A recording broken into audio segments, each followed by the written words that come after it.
Today, we're going to be talking about the Yuba County Five, a group of intellectually disabled young men who went missing in the 1970s. Because of this, some quotes from parties involved include language that wouldn't be appropriate today. If this is likely to bother you, please stop listening now. In 1978, 5 men piled into a Mercury Montego to drive from Chico to Yuba after watching a college basketball game. The drive home was a straight line down the highway. It was a drive they'd made several times before, and there was really no way to get it wrong or to get confused. There were no directions to follow. You get on the highway, and you drive straight until you get home. None of the men were ever seen alive again. This is what happened. Locally, they were called the Boys, a group of men who met through a local community group. Bill Sterling, Jack Hewitt, Ted Weir, Jack Doc Madruga, and Gary Mathias. Sterling, Hewitt, Weir, and Madruga had known each other for years. Each of them had some manner of intellectual disability, though, given that it was the 70s, it isn't entirely clear what the exact diagnosis of each would have been. Several theories have been floated online, but I'll refrain from indulging them since they're little more than guesses. At the time, they were considered to be simply slow learners. That's how they ended up in the community group that brought them together, and how they ended up joining the Gateway Gators basketball team. Later, only a few months before their disappearance, they were joined by Gary Mathias. Though he was newer to the group, he was quickly just one of the boys and always at their side, a fast friend. Gary had formerly served in the military, but had a severe hallucinogenic drug problem that ended with a psychiatric discharge from that position. Afterward, he was found to have paranoid schizophrenia, which led him down a hard road. Once he was home, he frequented bars, where he was accused of assaulting women. He would break into houses as well. He was institutionalized several times, and was eventually charged with assaulting a police officer. After years of not being very particular about it, he did start to regularly take his medication, and got off street drugs. He had been on a good road for some time before being introduced to the boys and being brought into the fold. He even joined the Gateway Gators basketball team, the thing that excited the boys most in life. On February 24th and 25th of 1978, the boys had big plans. Huge fans of basketball, they intended to, on the night of the 24th, make the drive to Chico to watch their favorite team, UC Davis, play an away game against Chico State. They'd return that night, hopefully amped up from watching their team win, and then the next morning, they had their own tournament to participate in. The Gateway Gators were entered in a tournament that was organized by the Special Olympics and came with a grand prize of a week-long, all-expenses-paid trip to LA and Disneyland. The boys were extremely excited about their big plans. So on the evening of the 24th, they all piled into Jack Madruga's Mercury Montego, a relatively small 2-door car that was Madruga's pride and joy. He loved his car, and was known to go to extremes to take care of it. He kept it spotless and would go far out of his way to avoid driving on gravel roads, or even roads that just weren't in the greatest of conditions, to avoid the prospect of damaging it. He even once refused to take Jack Hewitt home in it after inviting him out, because the roads were in rough shape that night. But on the 24th, the 5 boys set out toward Chico. It was a trip that they had made several times before for the same purpose. It was about 50 miles of highway driving, a straight shot in a perfect line between Yuba and Chico. There were no turns or complicated routes. That night was foggy and cool, and they expected the journey to take about an hour and 6 minutes. They left just after 6 p.m. The game was scheduled to start at 7:45 and to end around 9. The boys did make it to the game. Several people in Chico confirmed this, and UC Davis did win that night, much to the excitement of the boys. Before getting back on the highway home, they decided to celebrate a little. But since none of the boys drink, that meant stopping at a shop to pick up candy, sodas, and chips. They dropped into Bear's Market and bought a load of junk food. This too is confirmed by the cashier, who specifically remembered 5 large grown men stopping in to buy a large quantity of candy just before the shop closed. The boys left the market, and after that it's not really clear what happened. But the boys didn't make it home. It should have been a simple drive from the market. There are 2 highways that run parallel to each other, and taking either of them would have gotten the boys directly back to Yuba. Some suggest that perhaps there were other stops on their victory celebration tour. And perhaps so. But it wasn't in the character of the boys to make unscheduled stops. They struggled with breaks in routine and deviation from their plans. When the boys didn't make it home that night, their families knew that something was wrong. None of them had ever just not come home before. And so their families called around to friends and to each other, staying up late and looking for their sons. By early morning, all 5 families were out driving the roads and highways looking for them, making the journey from Yuba to Chico, thinking perhaps they might find the Montego and the boys broken down on the side of the road. Jack Madruga's mother called the police, but was told that since the boys hadn't been missing for 24 hours yet, there was nothing they could do. Finally, at 8 a.m. the following morning, she succeeded in filing a missing persons report. The police finally began helping to search for the boys. But according to their families, it was a very token, half-hearted sort of effort. From the view of the police, the boys were all legally adults and all allowed to come and go from places of their own accord. They had no legal responsibility to check in with their parents.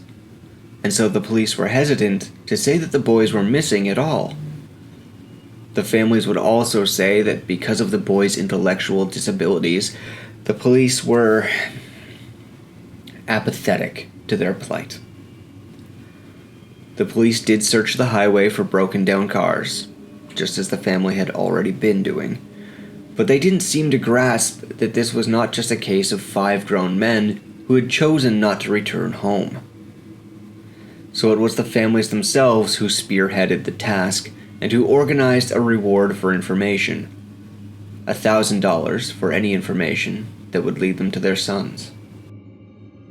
Apparently, the police did receive several leads and witness reports from people who had seen the boys on the night of the 24th, but these sightings were never verified and the leads not chased particularly hard.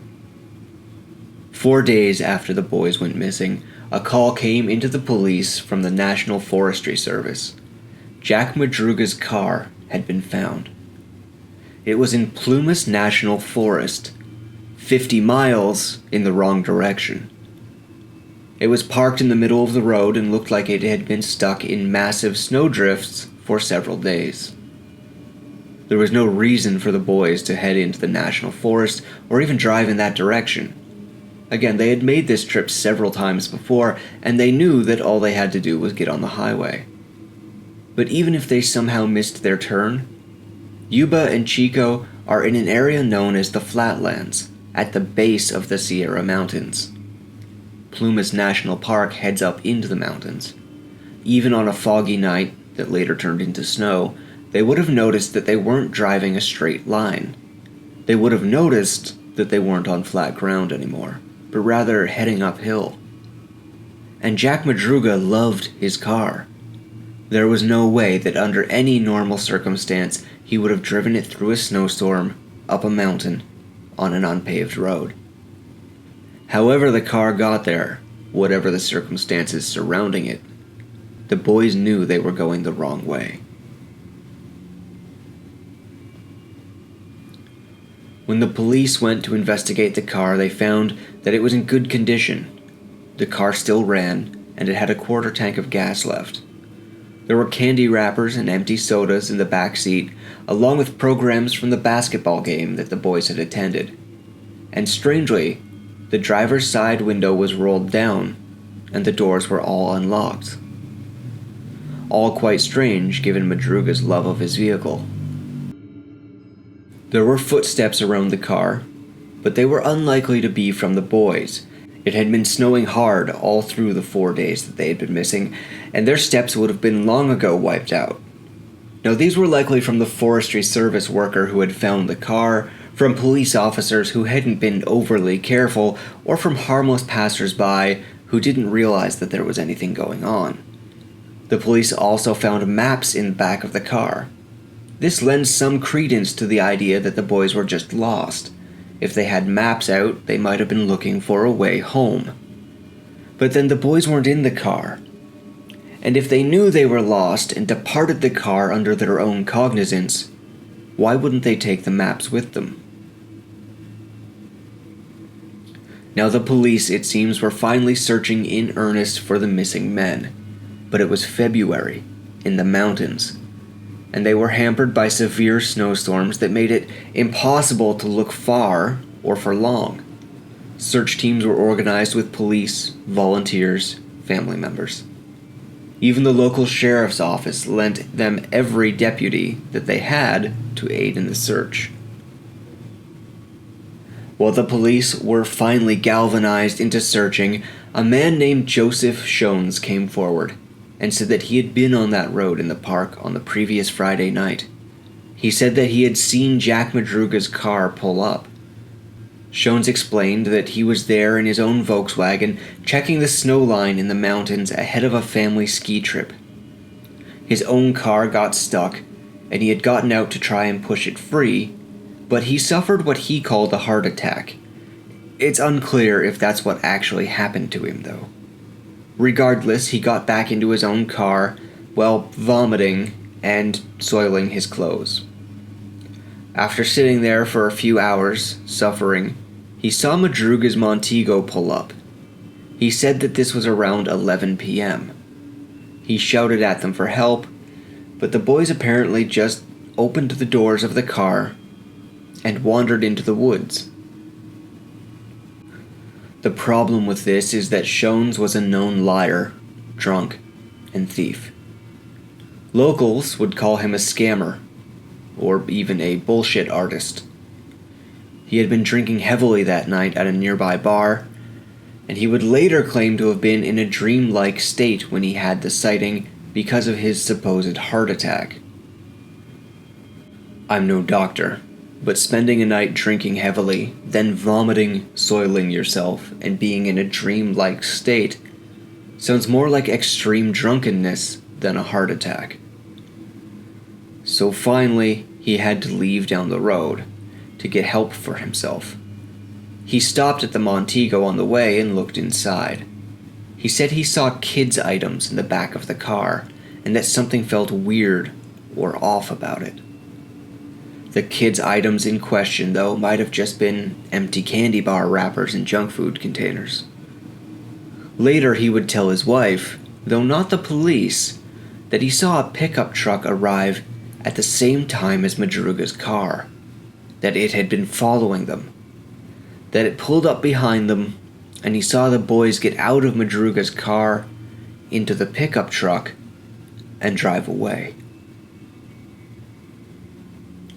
But as time passed, Shones told multiple versions of this story to multiple different people.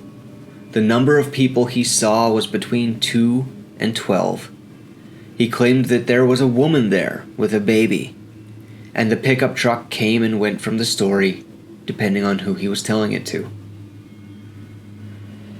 To me, these sound like either the inconsistent stories of a pathological liar whose tales change depending on the crowd he's telling it to, or the inconsistencies that come with being dead drunk. If you're not sure if you saw 2 people or 12, then no part of your story can be relied on. The police came to the same conclusion. They were left with the distinct impression that Shones was lying, and Shones was left with the distinct impression that the police knew he was lying. He even said, "I get the feeling you guys think I know something about these dudes." In the end, while Schoen's story is interesting, it's also inconsistent, unconfirmed, and coming from the mouth of a drunken, pathological liar. While all of this went on, the search continued. Even without the ongoing heavy snowfall, it would have been difficult to search the mountains in winter. The police used snowmobiles, horses, and even helicopters to aid in the search, but between the terrain and the weather, it proved incredibly difficult. By the middle of March, they had still found absolutely nothing, and any tracks or hints of what might have gone on were long since covered in snow. Weeks after the boys vanished, authorities were still searching within a 2-mile radius of the car. In Yuba, rumors ran rampant, making the rounds much faster than the police had. Wild stories evolved quickly, saying the boys had run into trouble in one of the small communities outside Chico. Gary Mathias had, once upon a time, lived in that area, and reportedly he had been involved with drugs at the time. People said that he perhaps convinced the boys to take him to see some old friends, to pick up narcotics, and they ended up in trouble there. In March of '78, a woman named Debbie Reese, a resident of Yuba County, came forward and said she had received 4 phone calls from an unknown caller. The calls were very brief, but whoever was on the other side said that they knew what happened to the boys, that they had hurt them, killed them. They would say this, breathe heavily into the phone for a few moments, and then hang up. Debbie Reese had an unlisted phone number. Whoever made these calls already knew how to get in touch with her. 3.5 months after the boys went missing, the large-scale search was called off. It wasn't until Saturday, June 4th of 1978, over 100 days after the boys went missing, that the situation changed. A group of bikers were riding the trails in the mountain and finding them still rough and in bad condition. They stumbled on a Forestry Service camp, a trailer kept in the campgrounds in the mountains for use by the Forestry Service or in case of emergency if someone were lost in the mountains. The bikers stopped there, hoping to find someone from the Forestry Service and maybe speak to them about finding a route that would be in better condition after the hard winter. There was no one there to speak to, but they did see that the window of the trailer was broken from the outside. Walking over, they peered in and were immediately overtaken by the smell of decay. Looking inside, they saw it was filthy and dirty with empty food containers all over the floor. And on a bed in the corner, on the lower bunk, was a body. The police were called. This site was about 12 miles by road from where Madruga's car had been found. 5 miles if you took a straight shot through hills and ravines. The body in the trailer belonged to Ted Weir. He was found with 8 sheets pulled tight over him, likely in an attempt to keep warm. He wasn't wearing shoes or socks, and his pant legs were rolled up to his knees. He had suffered extreme frostbite on his feet and lost several toes on each foot. Ted's wallet, ring, and necklace were found just beside him atop a footlocker that sat next to the bed. Along with them was a gold watch that the boys' parents didn't recognize. The night that Ted and the boys disappeared, Ted had been clean-shaven and about 200 pounds. When his body was found, he had long, unkempt hair, a full beard, and would have been about 100 pounds when he died. None of the other boys were found at the trailer. However, the inside of the trailer was covered in empty C-ration containers. These are a type of military ration. Military rations that are opened with a specialized type of can opener called a P-38, something that most civilians wouldn't know how to use. But while Ted hadn't served in the military, both Gary Mathias and Jack Madruga had. Either of them having been there would have helped explain the open sea rations. Further, while Ted's boots were never found, the sneakers that had belonged to Gary Mathias were found nearby the trailer. Inside, there was a candle that had been partially burned, but no one had attempted to start a fire to keep warm. The trailer was filled with wooden furniture that could have been burned for warmth, but none of it had been. More perplexing still, the entire trailer was actually set up for heating, with a massive propane tank that was just outside. A single twist of a valve could have seen the trailer heated, but no one had turned it on. There was also an entire other storage locker full of sea rations, protected only by a thin lock, that the boys undoubtedly could have smashed open, but they did not. All things accounted for, the coroner's report eventually estimated that Ted had survived for between 8 and 13 weeks before succumbing to starvation and the elements. His official cause of death was a pulmonary embolism, a large blood clot in the lungs. That can happen at high altitudes. But that means that even just a few weeks before his body was discovered, it's possible Ted was alive. If you're wondering why the police never thought to search the nearby trailers and shelters while looking for the boys, the answer is simple. They did. 2 officers were told specifically to check that exact trailer.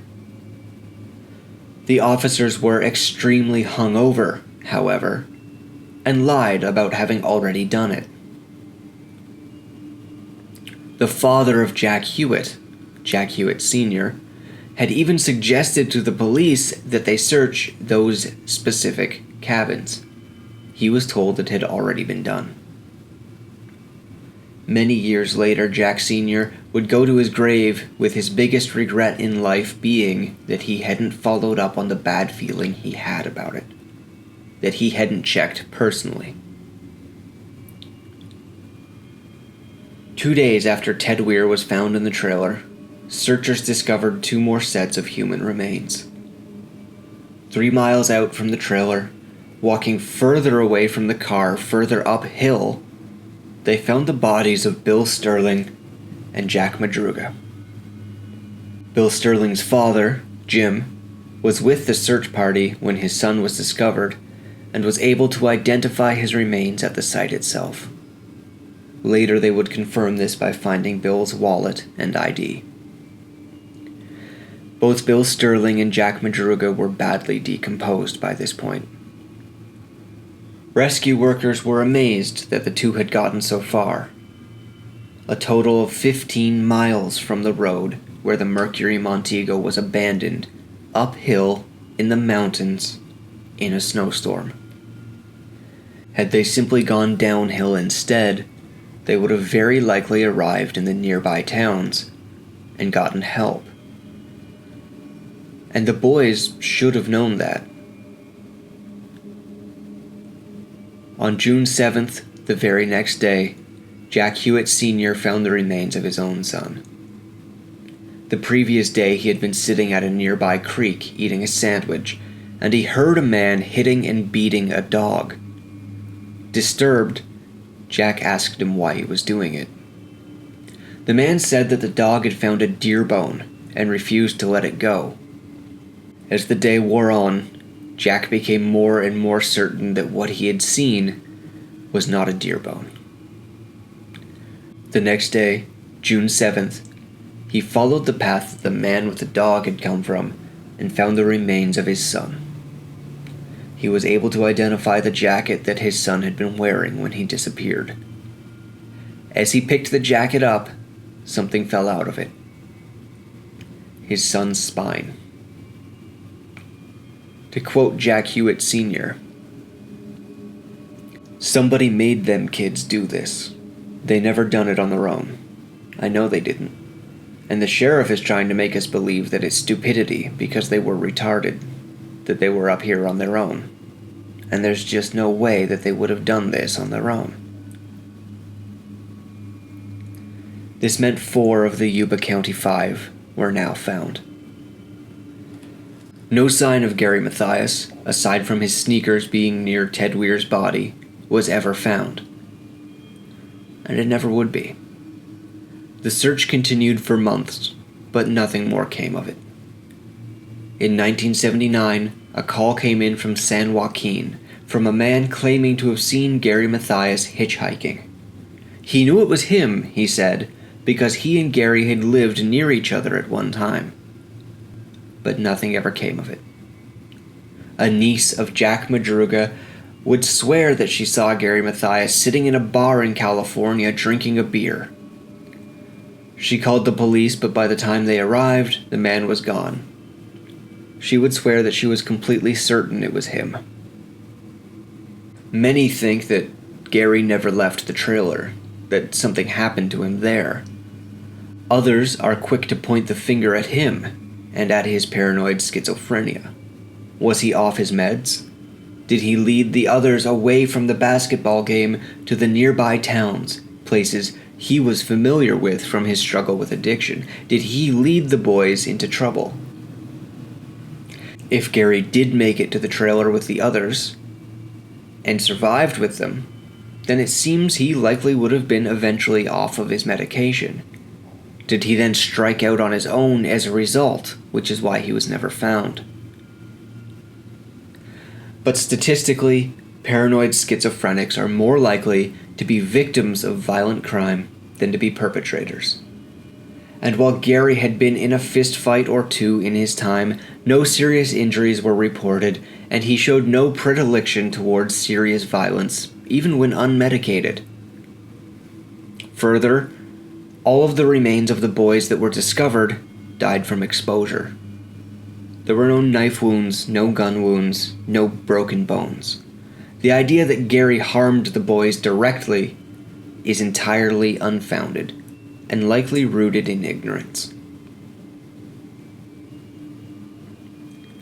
Another theory is that someone else was involved, and while no one has ever been named by the authorities or arrested, there are rumors that Gary was the victim of a local would-be tough guy. Someone that Gary was genuinely frightened of. It was the man who was dating Jack Hewitt's sister, in fact. Some family members of the boys have even suspected that this person might be involved. He and Gary had gotten into a physical confrontation the previous December. The theory is that he followed Gary and the boys to Chico, hoping to jump Gary after the game. The boys were either instructed to go into Plumas National Forest, forced to, or they went while trying to outrun and escape their tormentor, until the Montego got stuck in the snow. In this theory, Gary was actually the first to die, and his body was tossed into Lake Oroville nearby, which is why it was never found. His murder spurred the boys to run into the mountains, where they became lost and disoriented. If this were the case, and if Joseph Schoen were telling the truth to his wife in that one particular version of his story, that would explain the truck that pulled up behind the Montego. The local bully was also an acquaintance of Debbie Reese, the woman with the unlisted number who received those 4 phone calls about the fate of the boys. If all of that were true, it would explain how the caller got her number in the first place. But if this were true, and Gary Mathias was the first to lose his life before the boys fled into the mountains, why were his sneakers found near to Ted Weir's body? And all of the boys were large men, 2 with military backgrounds, and all athletes. If someone were going to jump Gary, and even planned to murder him, why would they do it when he was with 4 other strong men?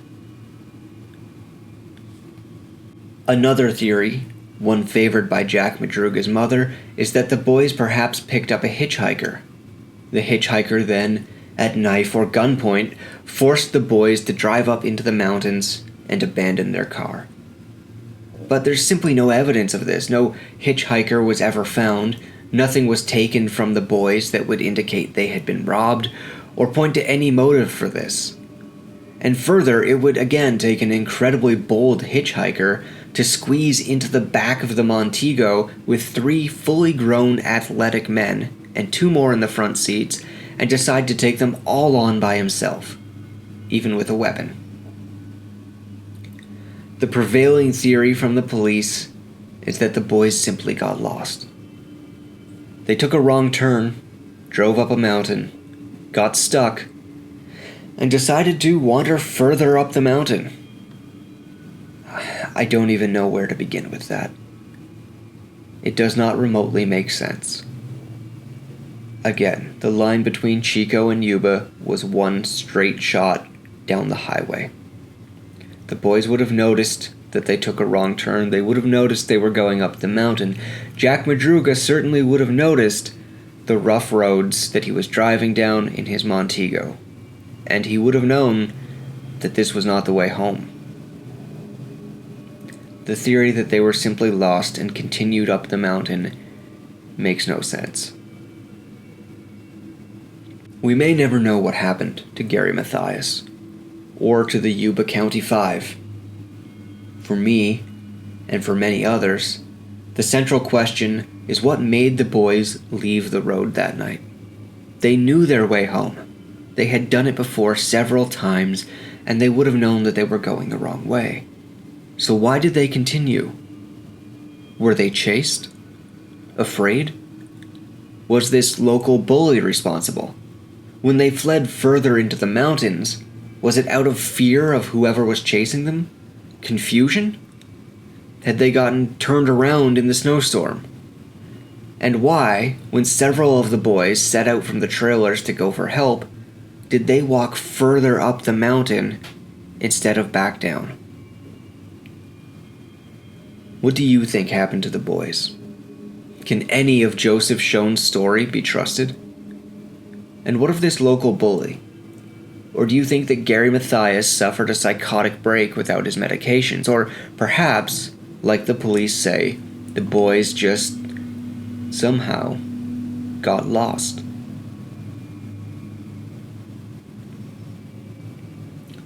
Thank you for listening. This has been A Troubled Past. Let me know in the comments what you think of this case, and if you'd like to hear more stories, please follow us on social media, and let me know if there are other topics you'd like to hear me cover in this way.